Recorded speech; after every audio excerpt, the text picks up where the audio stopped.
சினிமாவுல மட்டுமில்ல, சின்ன திரையிலயுமே காதலித்து, திருமணம் பண்ணிக்கிட்டு, மிகப்பெரிய அளவில நல்லபடியாக வாழக்கூடிய நட்சத்திர ஜோடிகளும் இருக்காங்க. அப்படி நெறைய பேர் இருக்காங்க. இந்த சூழல்ல இப்ப என்ன ஆயிருக்கு அப்படின்னு பார்க்கும் பொழுது, மிகப்பெரிய அளவில ஒரு நல்ல நடிகையாக சின்ன திரையில வலம் வந்துட்டு இருக்கக்கூடிய பிரபல நடிகை ஒருத்தவங்க, தன்னுடைய கணவரை விட்டு பிரிஞ்சு வாழ்ந்துட்டு இருக்காங்க அப்படின்ற செய்திகள் வெளியாகியிருக்கு. வேற யாரும் இல்ல, பூவே பூச்சிருவா அப்படின்ற சீரியல் மூலமாக ஜீ தமிழ் மூலம் அறிமுகமானவங்க தான் ரேஷ்மா. அவங்க பூவே பூச்சிடவா சீரியல் நடிச்சிட்டு இருக்கும் பொழுதே, மதன் அப்படின்றவர காதலித்து திருமணம் பண்ணிக்கிட்டாங்க.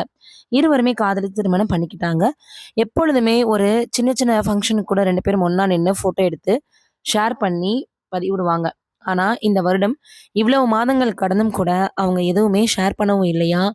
அதேபோல இருவருமே எடுத்துக்கிட்ட ஒரு ஃபோட்டோ கூட அவங்க ஷேர் பண்ணிக்கலையாம். அது மிகப்பெரிய அளவுல இப்ப சமூக வலைதளங்கள்ல ரொம்பவே வைரலா பரவி வந்துட்டு இருக்கு. இத தாண்டி எல்லாரும் என்ன கேட்குறாங்க அப்டின்னா, சரி நீங்க சொல்றீங்க, அவரு மதன் வந்து நெறைய படங்கள்ல நடிக்கிறதுக்கு கமிட் ஆயிருக்காரு. ரொம்ப பிஸியா இருக்காரு அப்டின்னு. அப்போ ஒருத்தருக்கு ஒருத்தர் போட்டுக்கிட்ட, தனித்தனியா போட்டுக்கிட்ட பதிவ கூடயா லைக் பண்ணி, ஒரு வந்து பார்த்தீங்கன்னா, ஷேர் பண்ணிக்கக்கூடிய அளவுக்கு கூட டைம் இல்லாம போயிடுச்சா? அப்டின்னு எல்லாரும் கேட்க ஆரம்பிச்சுட்டாங்க.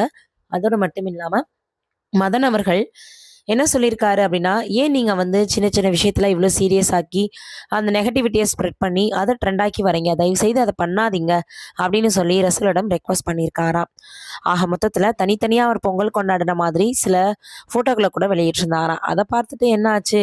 இருவரும் பிரிய போறாங்களா? அப்படின்னு பேச ஆரம்பிச்சுட்டாங்க. ரேஷ்மா அவர்கள் அதற்கப்புறம் வந்து நெறைய சீரியல் நடிச்சாங்க. இப்ப செல்லமே செல்லமே அப்படின்ற சீரியல்ல தொடர்ந்து நடிச்சு வந்துட்டுருக்காங்க. இப்படிப்பட்ட சூழல்ல தான் இருவரும் ஒன்றாக இல்ல. ஏதோ கருத்து வேறுபாடு ஏற்பட்டுருச்சா? இல்ல பிரச்சனை ஆயிடுச்சான்னு தெரியல. தனித்தனியா தான் வாழ்ந்து வராங்க. அப்படின்ற மாதிரி எல்லாரும் பேச ஆரம்பிச்சுட்டாங்க. ஒரு சிலர் அவங்களுக்கு சப்போர்ட் பண்ணாலும் கூட, இன்னும் ஒரு சிலர் சில கேள்விகள கேட்கும்போது, அதுவும் சரிதானா அப்படின்னு தோணுது. இன்னொன்னு அவங்கவங்க பர்சனல் அப்படின்னு சொன்னாலும், மீடியாக்குள்ள வந்துட்டாங்க, சோசியல் மீடியால வராங்க, எல்லாருக்கும் தெரிஞ்ச நபர்களாக இருக்காங்க அப்படின்னா, இதுல ஆச்சரியப்படுறதுக்கு எதுவுமே இல்ல. என்ன ஆச்சு? என்ன நடந்தது? அப்படின்னு எல்லாரும் கேட்க தான் செய்வாங்க. இப்படி ஆரம்பத்துல காதலிச்சு திருமணம் பண்ணிக்கிட்டு, அதற்கப்புறம் பிரியல. எங்களுக்கு பிடிக்கல. நாங்க பிரிஞ்சுறோம் அப்படின்னு சொல்லக்கூடிய ஜோடிகளும் இருக்காங்க. கடைசி வரைக்கும் என்ன ஆனாலும் ஒன்றாகவே நாங்க இருந்து காட்டுவோம். அப்படின்னு இருக்கக்கூடிய ஜோடிகளும் இருக்காங்க.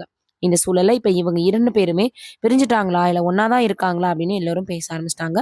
ஏன்னா இருவரும் ஒருவருக்கொருவர் பார்த்துக்கிறது இல்ல. அ போஸ்ட்டுகள்ல கூட லைக் கூட போடுறதில்ல அப்படின்னு சொல்லும் பொழுது, ஏன் இந்த 2 பேருமே இப்படி இருக்காங்க?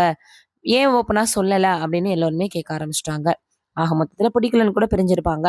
திருப்பி 2 பேருக்கு பிடிச்சா, அதற்கப்புறம் கோபமெல்லாம் குறைஞ்சதுக்கப்புறம் கூட ஒன்றாக இணைந்து வாழ்வாங்க.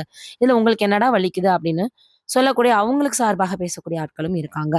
இதையெல்லாம் தாண்டி ரேஷ்மாவுடைய பர்த்டே வருது அப்படின்னா, ஆள்லாம் வச்சு பெரிய அளவுல அத கொண்டாடிருவாராம். ஆனா இந்த டைம் வந்து சோசியல் மீடியாவுல ஒரு விஷ் கூட பண்ணல அப்படின்ற வரைக்கும் நம்ம ஆட்கள் கவனிச்சு வச்சிருக்காங்க. அதனால தான் எல்லாருமே இப்ப கேட்க ஆரம்பிச்சுட்டாங்க.